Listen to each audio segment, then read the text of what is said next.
शुरू, रहस्यमयी और धीमी धुन। आवाज नर। बॉलीवुड की दुनिया जहां ग्लैमर और चकाचौंध है, वहीं गहरे राज और अनसुनी कहानियां भी दफन है।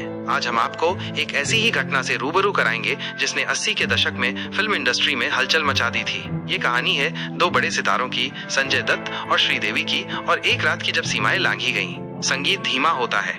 आवाज नर। साल था 1980 का दशक। संजय दत्त अपने करियर के शुरुआती दौर में थे। अपनी विद्रोही छवि और पार्टी करने की आदतों के लिए जाने जाते थे। वहीं श्रीदेवी अपनी खूबसूरती और अभिनय से लाखों दिलों पर राज कर रही थीं। हिंदी सिनेमा की चांदनी बन चुकी थीं। आवाज महिला। ये घटना उस वक्त की है जब संजय दत्त और श्रीदेवी फिल्म जमीन की शूटिंग के लिए ऊटी में थे। इस फिल्म में संजय दत्त के साथ अनिल कपूर भी थे।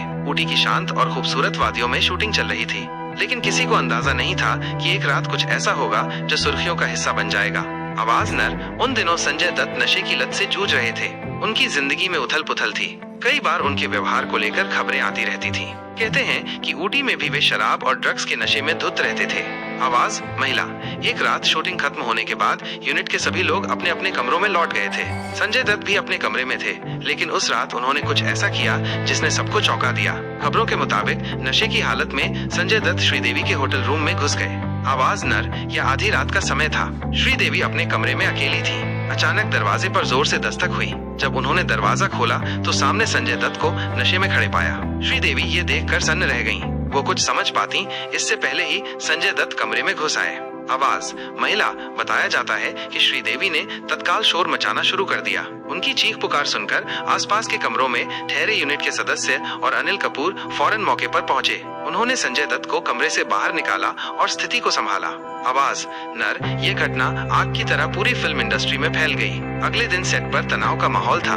श्रीदेवी इस घटना से बेहद असहज और डरी हुई थी। उन्होंने तुरंत फिल्म के निर्माता और निर्देशक से बात की। आवाज महिला। फिल्म जमीन के निर्देशक रमेश सिप्पी ने इस मामले को गंभीरता से लिया। उन्होंने संजय दत्त से बात की और उन्हें अपने व्यवहार के लिए माफी मांगने के लिए कहा। संजय दत्त ने बाद में श्रीदेवी से माफी मांगी और अपनी गलती स्वीकार की। आवाज नर। इस घटना के बाद जमीन फिल्म ठंडे बस्ते में चली गई और कभी बन नहीं पाई। संजय दत्त और श्रीदेवी के बीच दूरियां बढ़ गईं। यह घटना संजय दत्त के करियर पर एक दाग बन गई और उनकी नशे की लत को सार्वजनिक रूप से उजागर किया। आवाज महिला। कई सालों बाद संजय दत्त ने अपनी आत्मकथा और साक्षात्कारों में अपनी नशे की लत और उस दौरान की अपनी गलतियों के बारे में खुलकर बात की है। उन्होंने स्वीकार किया है कि वो उस दौरान मानसिक और शारीरिक रूप से बेहद परेशान थे। आवाज नर। श्रीदेवी ने इस घटना पर कभी सार्वजनिक रूप से कोई टिप्पणी नहीं की। वो हमेशा अपनी निजी जिंदगी को लेकर बेहद गोपनीय रहीं। आवाज महिला। ये घटना आज भी बॉलीवुड के इतिहास में एक काले अध्याय के रूप में दर्ज है, जो सितारों की जिंदगी के उन पहलुओं को दिखाती है जो चकाचौंध के पीछे छिपे होते हैं। संगीत तेज होता है और फिर धीरे धीरे फीका पड़ता है। ऐसी और वीडियो के लिए लाइक, सब्सक्राइब, कमेंट जरूर करें।